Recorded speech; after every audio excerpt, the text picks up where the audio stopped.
আসসালামু আলাইকুম। আজকে ঘুরতে গিয়েছিলাম একটি শিশু পার্কে, সম্পূর্ণ বিনামূল্যে। কোথাও কোনো টাকা কিংবা বাধার সম্মুখীন হইনি।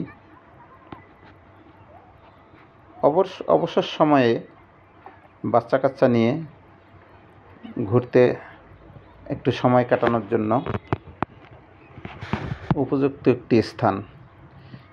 এখানে অনেকগুলি রাইড লাগানো আছে, সবগুলোই বিনামূল্যে, সবগুলোই রঙিন রং করা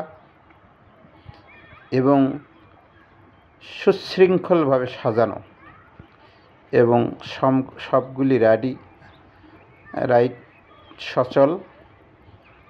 আপনার বাচ্চাকে যেখানে খুশি সেখানে চড়াতে পারেন, তারা অনেক মজা পাবে, বিনোদন পাবে। আশা করছি আপনারা এসব বিনামূল্যের পার্কে একটু ঘুরবেন, বাচ্চাদেরকে সময় দেবেন। অযথা এদিক সেদিক না ঘুরে বাচ্চাদেরকে সময় দিন।